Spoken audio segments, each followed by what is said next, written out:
संजय निषाद जी अपनी बिरादरी को एससी का दर्जा दिलाने में लगे हुए हैं। ओम प्रकाश राजभर का चेहरा नहीं है कि अति पिछड़े वर्ग की जाति उन पर भरोसा कर सके। अनुप्रिया पटेल ऑलरेडी उसी वर्ग से आती हैं जो वर्ग अति पिछड़े में नहीं आता है। घटनाएं सिर्फ आपके साथ क्यों हो रही है? विपक्ष तो चिल्ला रहा है कि स्टंट दे रहे हैं। 1 तारीख को मेरे कार्यालय में 5 हथियारबंद लोग 1:28 पर हमारे ऑफिस में घुस आते हैं कि मैं डरने वाला नहीं हूँ। आपका यह कदम मेरे हौसले को और मजबूत किया है। समाजवादी पार्टी से जब आप उसी में थे, उसके बाद आपने कह दिया अखिलेश जी खुद ही बीजेपी की बी टीम है, और आज आप बीजेपी में उसी पार्टी में हैं और आज फिर अखिलेश जी के ऊपर आप ताने मार रहे हैं। अखिलेश जी के जो लोग हैं उनकी सोच बहुत गिरी हुई है। समाजवादी पार्टी जितना सांसद जीती है उतना विधायक भी नहीं जिता पाएगी। दलितों की जो आवाज को बुलंद कर रहे हैं वो इस वक्त सिर्फ आजाद चंद्रशेखर कर रहे हैं। चंद्रशेखर आजाद हो या अखिलेश यादव हो, वे जिस जात से आते हैं अपने वर्ग के मजबूती से गोलबंदी करके राजनीतिक रूप से मजबूत होकर के अपने ही वर्ग के लोगों का हक खा रहे हैं।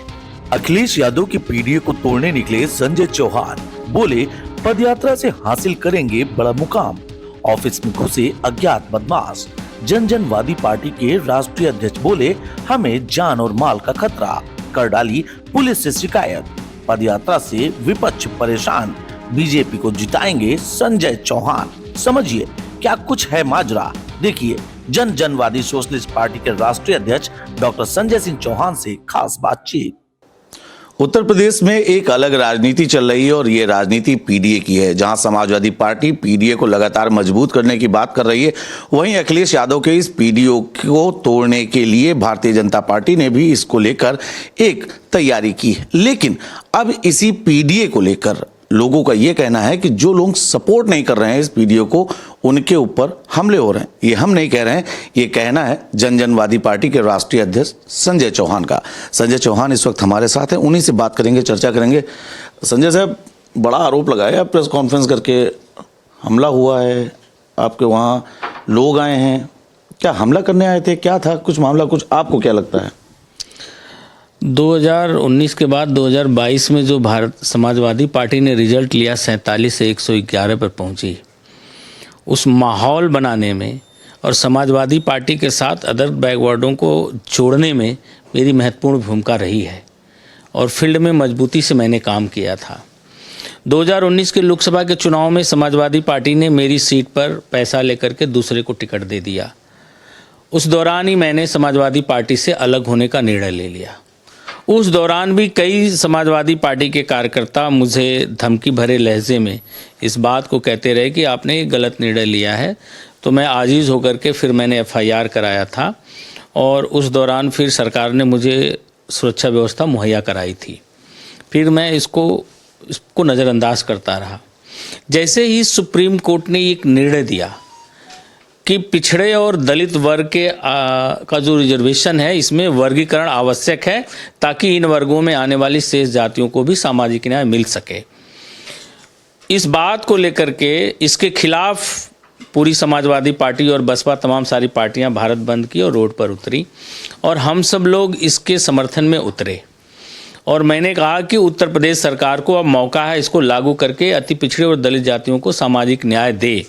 और अगर उत्तर प्रदेश सरकार 6 महीने में इसको लागू नहीं करेगी तो जनवादी पार्टी और हम सब लोग मऊ से लेकर के लखनऊ तक सामाजिक न्याय पदयात्रा निकालेंगे और सरकार पर जन दबाव बनाएंगे कि इसको लागू करें और लागू पंचायत चुनाव में भी इसको करें।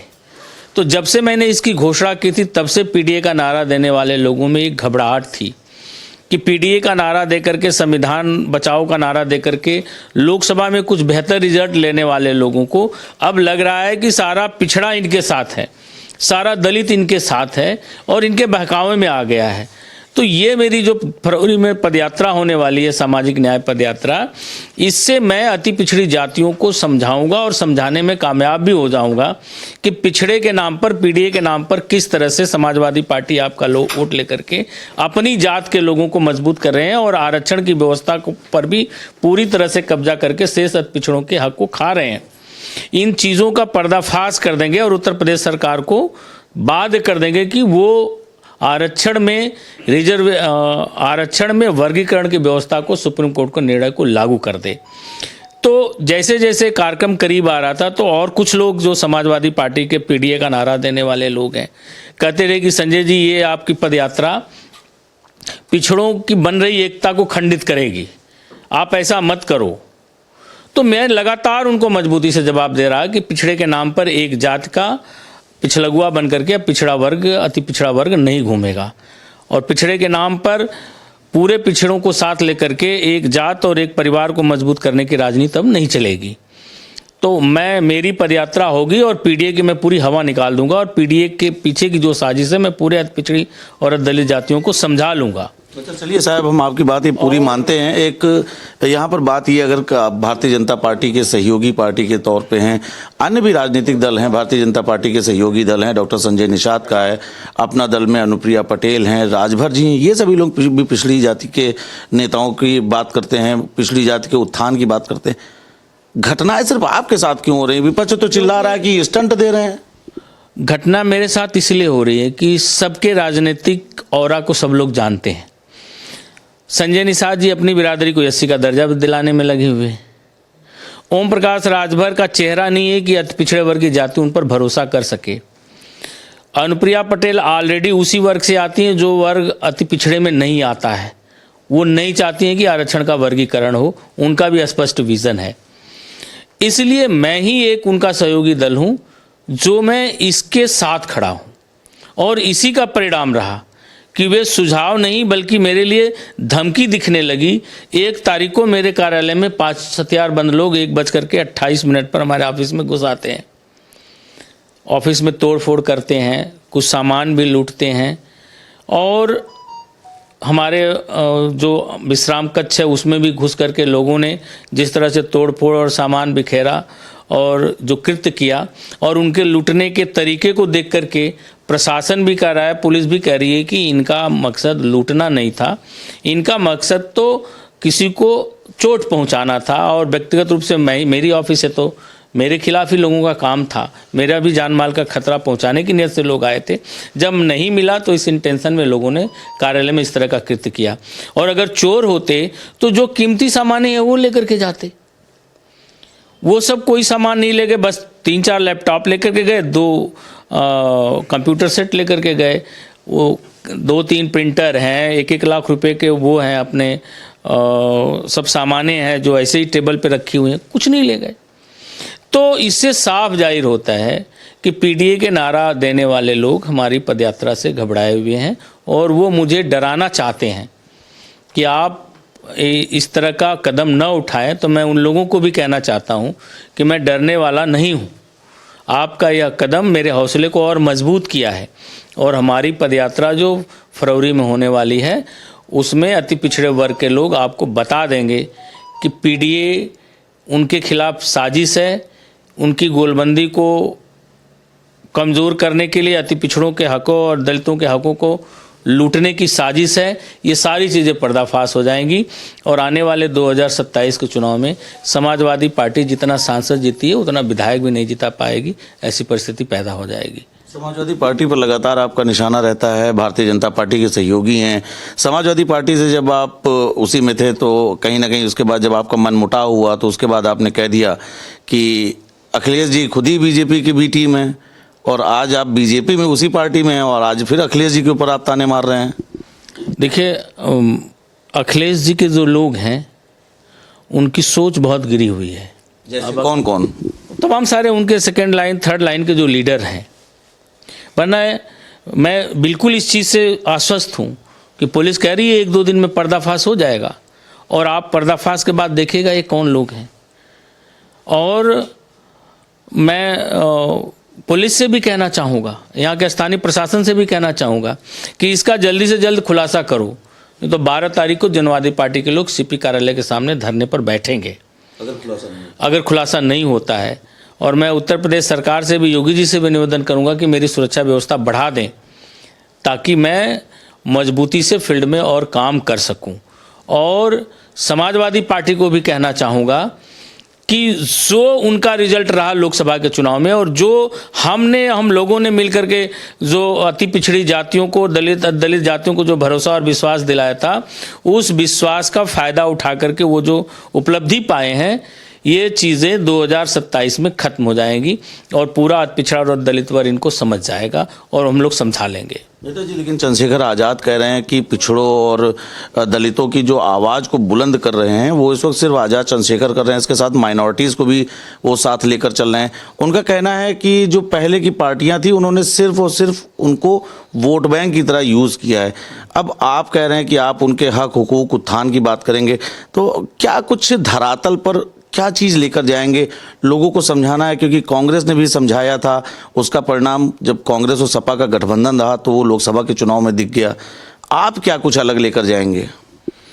देखिए भाई साहब, इस देश में जो जातियां राजनीतिक रूप से मजबूत रही हैं और अपने लोगों को गोलबंद करके राजनीतिक फ़ायदा लिया है, वो जातियां कभी नहीं चाहती हैं, उन जातियों के लीडर कभी नहीं चाहते हैं कि शेष जातियों को भी राजनीतिक हक मिले और शिक्षा और नौकरी में भागीदारी मिले।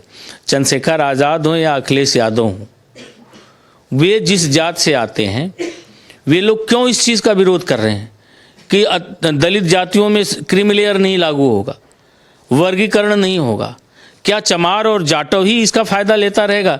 चमार बिरादरी, दलित बिरादरी में आने वाले, कभी उन्होंने खट्टिक, धोबी, दुसाध और मुसहर को देखा कि उनकी सामाजिक और राजनीतिक स्थितियां कहाँ पड़ी हैं, कहाँ खड़े हैं वो? क्या उन्हें समाज की मुख्य धारा में आने का हक नहीं है? ये लोग अपने वर्ग के मजबूती से गोलबंदी करके राजनीतिक रूप से मजबूत होकर के अपने ही वर्ग के लोगों का हक खा रहे हैं। हम चाहते हैं कि इन सभी जातियों को उनका हक मिले शिक्षा और नौकरी में, और इसके लिए ज़रूरी है कि आरक्षण का विभाजन हो। जो वर्ग, दलित वर्ग में मजबूत जातियां हैं उनका अलग पैच बना दो, कमज़ोर जातियों को अलग पैच बना दो, ताकि सबको सामाजिक न्याय मिल सके। दलित जात में क्रीमी लेयर नहीं लागू है। सामाजिक न्याय के लिए अखिलेश यादव जातिगत जनगणना की भी बात कर रहे हैं। जातिगत जनगणना उतना महत्वपूर्ण नहीं है जितना महत्वपूर्ण सामाजिक न्याय और पिछड़ों का अलग और दलितों का, अति दलितों का अलग आरक्षण है। जनसंख्या की जनगणना हो जाएगी, हम इसका विरोध नहीं कर रहे हैं, अच्छी बात है, लेकिन इसके पहले जो चीज़ लागू है पहले उसको तो सही ढंग से लागू कर दिया जाए। आप देखिए, दलित वर्ग में क्रीमी लेयर लागू नहीं है, आईएएस के बेटे को भी एससी का फ़ायदा मिल रहा है, और परिणाम निकला कि आज भी आप दलित बस्तियों में चले जाइए तो इस आरक्षण का फ़ायदा दलित वर्ग के 2-3% लोगों तक ही परंपरागत ढंग से एक पीढ़ी से दूसरी पीढ़ी जा रहा है, और बाकी शेष दलित वर्ग के लोग वैसे ही मजदूरी कर रहे हैं।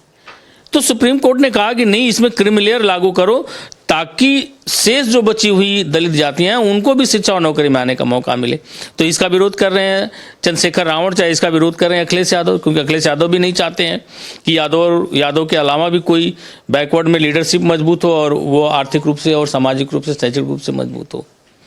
तो हम लोग अपने अभियान पर पूरी तरह से खड़े हैं और हमारी पदयात्रा अखिलेश यादव जी की पीडीए की साजिश को पूरी तरह से पर्दाफाश कर देगी। अंतिम सवाल आपसे लेना चाहेंगे कि अखिलेश यादव ने जब पीडीए का नारा दिया तो उस दौरान पिछड़ा दलित अल्पसंख्यक की चर्चा हुई, उसके बाद ये हुआ कि इसमें पिछड़ा दलित और अगड़ा ये भी शामिल है।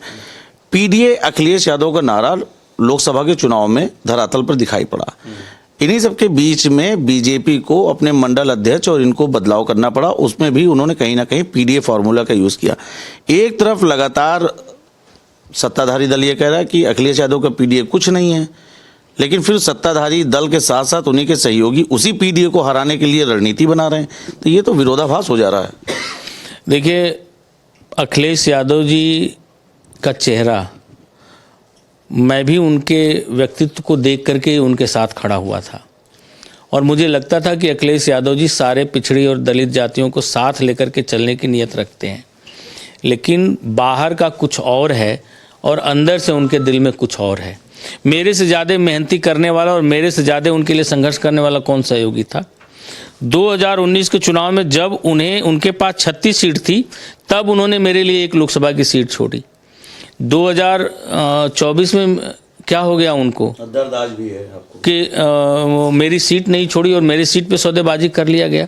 जब हम लोगों ने काम करके समाजवादी पार्टी के जनाधार को बढ़ा दिया और लोगों में भरोसा और विश्वास पैदा कर दिया, तो अब हम लोगों को कोई ज़रूरत ही नहीं है इस तरह का उन्होंने कृत्य किया।